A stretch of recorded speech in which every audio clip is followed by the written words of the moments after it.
Tamil trader viewer அனைவருக்கும் வணக்கம். நான் டேனியல் பேசுகிறேன். நம்ம இந்த வீடியோவில் என்ன பார்க்க போகிறோம்னு சொல்லி பார்த்தோம் அப்படின்னு சொன்னால், நிஃப்டி அண்ட் பேங்க் நிஃப்டியோட இண்டெக்ஸ் சார்ட்டை அனலைசிஸ் பண்ணலாம். அது மட்டும் இல்லாமல் பேங்க் நிஃப்டியோட ஹெவிவெயிட் ஸ்டாக்ஸை பற்றியான ப்ரைஸ் ஆக்ஷன் வியூவும் பார்க்கலாம். இந்த வீடியோவில் கொடுத்துருக்கிற சப்போர்ட்டு, ரெசிஸ்டன்ஸு, சேனல்ஸ் எல்லாத்தையுமே உங்களுடைய டூலில் ட்ரா பண்ணி வச்சுக்கோங்க. அப்போ தான் இந்த வீடியோ உங்களுக்கு பயனுள்ளதாக இருக்கும். ஸோ தொடர்ந்து வீடியோவை பாருங்கள். நேற்று என்ன கொடுத்துருக்குறோம், இன்றைக்கி என்ன நடந்திருக்குது அப்படிங்கிறத நீங்கள் தொடர்ந்து வாட்ச் பண்ணும்போது தான் உங்களுக்கு புரியும். அது மட்டும் இல்லை, வீடியோவை ஃபுல்லாக பாருங்கள். ஒன்லி நிஃப்டி பேங்க் நிஃப்டி மட்டும் பார்க்காதீங்க. ஏன்னா பேங்க் நிஃப்டியோட ஹெவிவெயிட் ஸ்டாக்ஸ் வச்சு தான் பேங்க் நிஃப்டியை மூவ்மெண்டம் கொடுக்குது. ஸோ ஹெவிவெயிட் ஸ்டாக்ஸ் எப்படி மூவ்மெண்டம் கொடுக்குதுன்னு தெரிஞ்சால் தான் நீங்கள் என்ன செய்ய முடியும், இதில் ட்ரேட் பண்ண முடியும். அதனால் ஹெவிவெயிட் ஸ்டாக்ஸோடைய மூவ்மெண்ட்டமே நீங்கள் தெரிஞ்சுக்கோங்க. HDFC, ICICI, ஆக்சிஸ் பேங்க், இந்த ஸ்டாக்ஸ் எல்லாத்தையும் பற்றியும். ஓகே, ஸோ கொடாக் பேங்க்லாம். ஓகே, ஸோ தொடர்ந்து பாருங்கள். அப்போ தான் உங்களுக்கு ஃபுல்லாக பார்த்தா தான் உங்களுக்கு புரியும். ஓகே, ஸோ இந்த வீடியோ உங்களுக்கு பிடிச்சிருந்ததுன்னா கண்டிப்பாக லைக் பட்டனை ப்ரெஸ் பண்ணுங்கள்.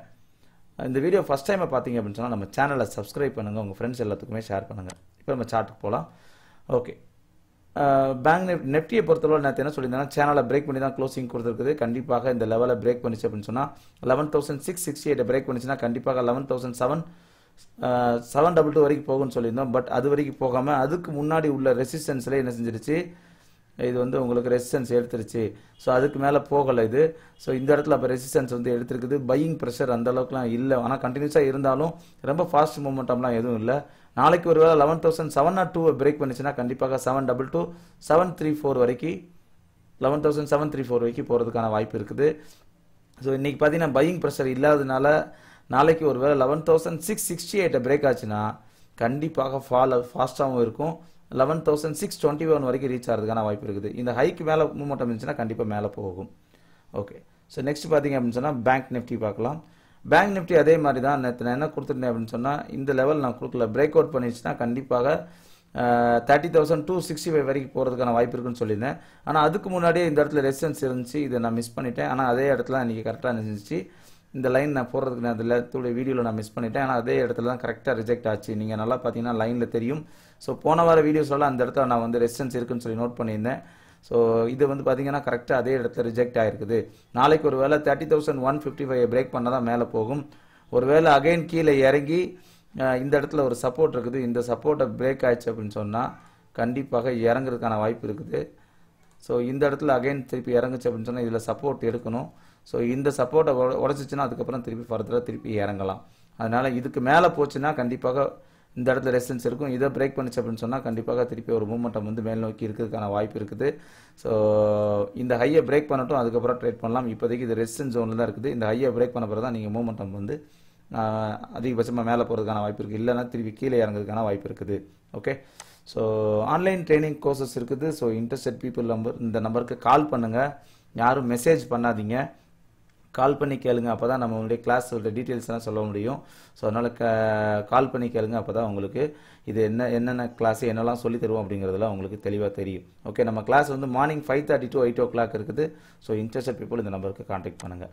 ஓகே, நெக்ஸ்ட் பார்த்தீங்கன்னா HDFC பார்த்தீங்க அப்படின்னு சொன்னால் நேற்று அதே சொல்லி இந்த மாதிரி இந்த இடத்துல வரும், இந்த இடத்துல ரிஜெக்ட் ஆகிறதுக்கான வாய்ப்பு இருக்குது. ரிஜெக்ட் எடுக்கிறதுக்கான இந்த இடத்துல ரெசிஸ்டன்ஸ் ஜோனு. ஸோ கண்டிப்பாக ரிஜெக்ட் ஆகிறதுக்கான வாய்ப்பு அதிகமாகவே இருக்குதுன்னு சொல்லியிருந்தேன். அதே மாதிரி பார்த்தீங்கன்னா 1 ஹவரில் வந்து அந்த இடத்துல கரெக்டாக ரிஜெக்ட் ஆச்சு. ஸ்பின் டாப்லாம் வந்து ரிவர்சல் ஆச்சு. பட் திருப்பி அகைன் இந்த லோவை பிரேக் ஆகலை. ரிஜெக்ட் ஆச்சு பட் லோவை பிரேக் ஆகலை. ஆனால் இது ரெசிஸ்டன்ஸ் ஏரியா தான். ஸோ திருப்பி மேலே பவுன்ஸ் ஆகிட்டு திருப்பியும் பாருங்கள் கரெக்டாக இறங்கி திருப்பி அதே இடத்துல வந்து சப்போர்ட் எடுத்துருக்குது. நாளைக்கு ஒரு வேளை 2,280க்கு மேலே ட்ரேட் ஆச்சுன்னா கண்டிப்பாக மேலே போகலாம். இது வந்து ரெசிஸ்டன்ஸ் ஜோன் அப்படிங்கிறதுனால கீழே இறங்குறதுக்கான வாய்ப்பு அதிகமாகவே இருக்குது நாளைக்கு. அதனால் இறங்குறதுக்கான பாசிபிலிட்டிஸ் அதிகமாகவே இருக்குது. இந்த இடத்துல இறங்குச்சு அப்படின்னு சொன்னால் ஃபாஸ்ட்டாகவும் இருக்கும். ஆனால் நீங்கள் பை பண்ண வேண்டாம். சேலிங் கன்ஃபர்மேஷன் கிடைச்சா மட்டும் நீங்கள் சேல் பண்ணுங்கள், இல்லைனா ட்ரேட் பண்ண வேண்டாம். ICICI பார்த்தீங்க அப்படின்னு சொன்னால் நேற்று நம்ம என்ன சொல்லியிருந்தோம்னா, இந்த ஹையில் சப்போர்ட் எடுத்துருக்குது. இந்த சப்போர்ட் எடுத்துச்சுன்னா கண்டிப்பாக 398, 400 வரைக்கும் ரீச் ஆகிறதுக்கான வாய்ப்பு இருக்குன்னு சொல்லியிருந்தேன். ஆனால் மூவ்மெண்டம் கம்மியாக இருக்கிறதுனால இதில் நீங்கள் ட்ரேட் பண்ண வேண்டாம்னு சொல்லியிருந்தேன். அதே மாதிரி பார்த்தீங்கன்னா ஹைக்கு மேலே மூவ்மெண்டம் கொடுத்தாலும் ஃபஸ்ட்டு 1 ஹவரில் ஒரு மூவ்மெண்டம் இருந்தாலும் அதுக்கடுத்து அது கண்டினியூ பண்ணலை. திருப்பி சப்போர்ட்டுக்கு வந்து சப்போர்ட் எடுக்காமல் அதையும் பிரேக் ஆகிடுச்சு. ஸோ நாளைக்கு திருப்பி இதில் நீங்கள் அகைன் வந்து இது எப்போ நீங்கள் என்ட்ரி எடுக்கணும் அப்படின்னு சொன்னால், ஓகே 387 பிரேக் பண்ணால் தான் நீங்கள் என்ட்ரி எடுக்கணும். சேல் பண்ணுறதுக்கு பை பண்ண வேண்டாம். இப்போதைக்கு மேலே ஃபுல்லாக ரெசிஸ்டன்ஸ் கண்டினியூஸாக எடுத்துகிட்டு இருக்குது. ஸோ இந்த லெவலில் பிரேக் ஆச்சு அப்படின்னா அப்போ இங்கே வரைக்கும் வர்றதுக்கான வாய்ப்பு இருக்குது. இந்த லோவை பிரேக் ஆச்சு, நேரத்தோட லோவை பிரேக் ஆச்சு, இன்னையோட லோவை பிரேக் ஆச்சுன்னா கண்டிப்பாக 387 வரைக்கும் வரதுக்கான வாய்ப்பு இருக்குது. இந்த லெவலை பிரேக் பண்ணால் நம்ம ஃப்ரெஷ்ஷாக ட்ரேட் பண்ணலாம். இதுக்கான டார்கெட் பார்த்தீங்க அப்படின்னு சொன்னால் உங்களுக்கு 380 வரைக்கும் வரும். 380 381 இந்த லெவல் வரைக்கும் வரதுக்கான வாய்ப்பு இருக்குது. இந்த லெவலில் பிரேக் ஆன பிறகு நீங்கள் என்ட்ரி எடுங்க. அது வரைக்கும் என்ட்ரி சேல் பண்ண வேண்டாம். கோடாக் பேங்க் பார்த்தீங்கன்னா நம்ம சொல்லியிருந்த மாதிரி காம்ப்ளெக்ஸ் கரெக்ஷன்ஸ் இருக்குது. ஸோ கண்டிப்பாக 1363 பிரேக் ஆச்சுன்னா கண்டிப்பாக மேல் நோக்கி மூவ்மெண்டம் இருக்குன்னு சொல்லியிருந்தோம். அதே மாதிரி நேற்று பிரேக் அவுட்டில் மூவ்மெண்டம் கொடுத்துச்சு. ஓகே, ஸோ இப்போதைக்கு பார்த்தீங்க அப்படின்னு சொன்னால் அப்போ அப் ட்ரெண்டுக்கு இது கண்டினியூ ஆயிருக்கு அப்படிங்கிறது தெளிவாக தெரியுது. ஸோ இது ஃபால்ஸ் பிரேக் அவுட்டாக இருக்குமா அப்படிங்கிறதையும் நம்ம பார்க்கணும். நாளைக்கு ஒரு வேளை ஃபர்ஸ்ட் 1 ஹவரில் இந்த ஹையை பிரேக் ஆச்சு அப்படின்னு சொன்னால், அதாவது 1377 பிரேக் ஆச்சுன்னா கண்டிப்பாக நல்ல ஒரு மூவ்மெண்டம், பிக் மூவ்மெண்டமாகவும் இருக்கும், ஃபாஸ்ட்டாகவும் இருக்கும். ஒரு வேளை இந்த ஹைக்கு கீழே மார்க்கெட் ஓப்பன் ஆகி கீழ் நோக்கி இறங்குச்சு அப்படின்னு சொன்னால் 1363ல சப்போர்ட் எடுக்கும். ஸோ அப்போ இதில் என்ன நடந்திருக்குது அப்படின்னு சொன்னால், இது நல்ல ஒரு அப் ட்ரெண்டுக்கு அப்புறம் டைம் வைஸ் கரெக்ஷன் நடந்திருக்குது. ஸோ இதுக்கான டார்கெட் என்னன்னு சொல்லி பார்த்தீங்க அப்படின்னு சொன்னால், அகைன் திருப்பி இதில் வந்து ரீடெஸ்ட் பண்ணி கன்ஃபர்மேஷன் கிடச்சிச்சுன்னா அகைன் திருப்பி பை பண்ணலாம். ஸோ இந்த பாக்ஸோட ஹைட் எவ்வளோ தூரமோ அதே லெவலுக்கு திருப்பி மேலே போகிறதுக்கான வாய்ப்பு இருக்குது. ஆனால் இது ஒரு வேளை திருப்பி நாளைக்கு பிரேக் ஆகி இந்த லெவலில் பிரேக் ஆகிடுச்சுன்னா கண்டிப்பாக ஃபாஸ்ட்டாக உங்களுக்கு இது இறங்குறதுக்கான பாசிபிலிட்டிஸ் இருக்குது. ஸோ இது வந்து ஃபால்ஸ். ஒரு வேளை நாளைக்கு இந்த லெவலில் திருப்பி 1 ஹவரில் பிரேக் ஆகி கீழே வந்து 1363ல சப்போர்ட் எடுக்கலைன்னா கண்டிப்பாக ஃபால் ஆகும். ஒருவேளை சப்போர்ட் எடுத்துச்சுன்னா நீங்கள் பை பண்ணலாம். கண்டிப்பாக ஒரு அப் மூவ்மெண்ட்டும் ஃபாஸ்ட்டாக இருக்கும். ஒருவேளை இந்த ஹைக்கு மேலே மார்க்கெட் ஓப்பன் ஆச்சுன்னா கண்டிப்பாக மேலே போகலாம். நெக்ஸ்ட் எஸ்பிஐ பார்த்தீங்கன்னா நம்ம நேற்று என்ன சொல்லியிருந்தோம்னா, ஓகே 1350 பிரேக் பண்ணாவே சப்போர்ட், இதுதான் சப்போர்ட். இந்த சப்போர்ட் மேஜரான ரெசிஸ்டன்ஸ். இது பிரேக் ஆனாவே கண்டிப்பாக மூவ்மெண்டம் இருக்குன்னு சொன்னேன். அங்கேருந்து மூவ்மெண்டம் இருந்தது, நல்லா கவனிக்கணும். மூவ்மெண்டம் இருந்துச்சு. நம்ம டார்கெட் 320 கொடுத்துருந்தோம். ஆனால் அதுக்கு முன்னாடி ஒரு ஸ்மால் ரெசிஸ்டன்ஸ் இருந்தது. அந்த லெவலில் ரெசிஸ்டன்ஸ் எடுத்துகிட்டு திருப்பி அதை பிரேக் பண்ண முடியல. அதால் திருப்பி அகைன் இறங்கியிருக்கு. திருப்பியும் சப்போர்ட் எடுத்துருக்குது. அகைன் 318 பிரேக் ஆச்சுன்னா கண்டிப்பாக அந்த மூவ்மெண்டம் வந்து அப் மூவ்மெண்டம் இருக்குக்கான வாய்ப்பு இருக்குது. இதில் நம்ம ஏற்காக நம்ம சொல்கிறோன்னா, வீக்லியில் வந்து கேண்டிலில் நீங்கள் பார்த்தீங்க அப்படின்னு சொன்னால் உங்களுக்கு அதுக்கு அந்த வீக்லியில் வந்து உங்களுக்கு ஒரு புல்லிஷ் கேண்டில் இருந்திருக்குது. ஆனால் ஹையை பிரேக் பண்ணால் தான் மேலே போகும். அதில் ரெசிஸ்டன்ஸ் எடுத்துகிட்டு இருக்குது. அதனால் 318 திருப்பி அகைன் பிரேக் ஆனால் தான் திருப்பி மூவ்மெண்டம் இருக்கும். ஸோ அகைன் வந்து இதுக்கு மேலே நீங்கள் ட்ரேட் ஆச்சுன்னா திருப்பி பை பண்ணுங்கள். இல்லைனா நீங்கள் பை பண்ண வேண்டாம். திருப்பி ஒரு வேளை இந்த லோவை பிரேக் ஆச்சுன்னா திருப்பி இங்கே இறங்கி உங்களுக்கு 307 வரைக்கும் வர்றதுக்கான வாய்ப்பு இருக்குது. ஒரு வேளை எப்போ அப்படின்னா அது 313 பிரேக் ஆகிடுச்சு அப்படின்னு சொன்னால் கண்டிப்பாக இறங்கிடும். ஆக்சிஸ் பேங்க் பார்த்தீங்க அப்படின்னு சொன்னால் சப்போர்ட் எடுத்துருக்குது.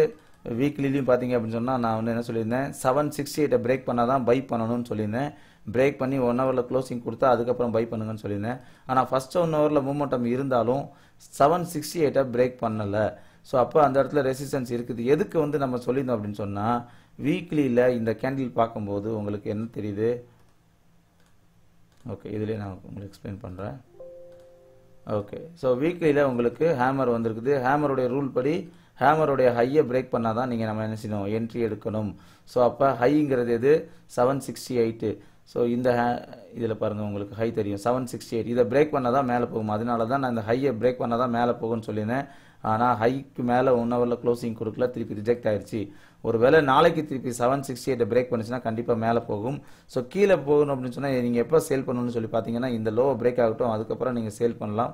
அது வரைக்கும் நீங்கள் சேல் பண்ண வேண்டாம். ஏன்னா எப்போனாலும் கீழே இறங்கினாலும் பவுன்ஸ் ஆகலாம். அதனால் நீங்கள் சேல் பண்ண வேண்டாம். ஸோ இதுக்கு மேலே க்ளோசிங் கொடுத்தா பை பண்ணுங்கள். இல்லைன்னா நீங்கள் சேல் பண்ண வேண்டாம். இந்த லோவை பிரேக் ஆகட்டும், அதுக்கப்புறம் சேல் பண்ணலாம். இண்டஸ்இண்ட் பேங்க் பார்த்தீங்க அப்படின்னு சொன்னால் கீழே வந்து சப்போர்ட் எடுத்து ஹையை பிரேக் பண்ண உடனே மூவ்மெண்டம் கரெக்டாக சேனல் வரைக்கும் போச்சு. சேனலையும் பிரேக் பண்ணிச்சு. திருப்பி பாருங்கள், அது பிறகு கண்டினியூ ஆகலை.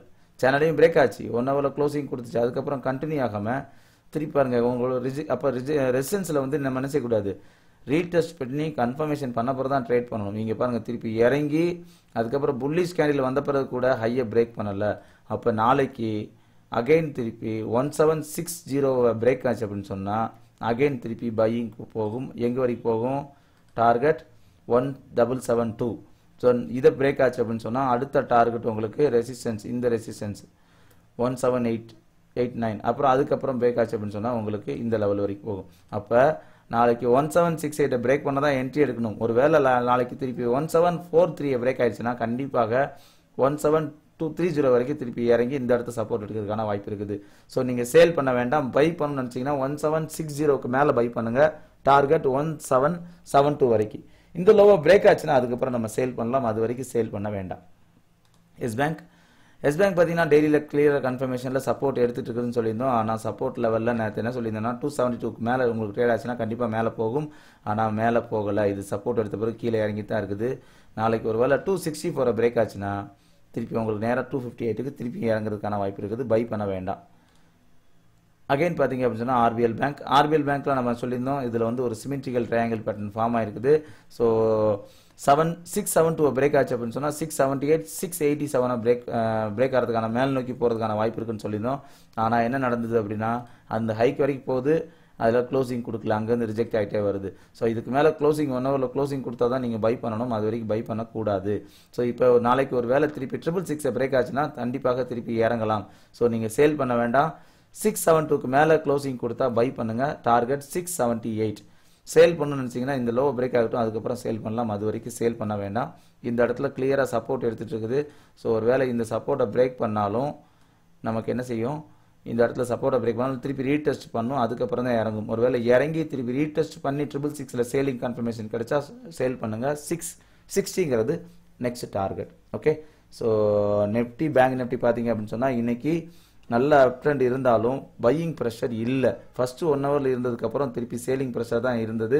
அதனால் ஹையை பிரேக் பண்ண மட்டும் என்ட்ரி எடுங்க. இல்லை அப்படின்னு சொன்னால் சேல் பார்த்தீங்கன்னா இறங்குறதுக்கான வாய்ப்பு இருக்குது.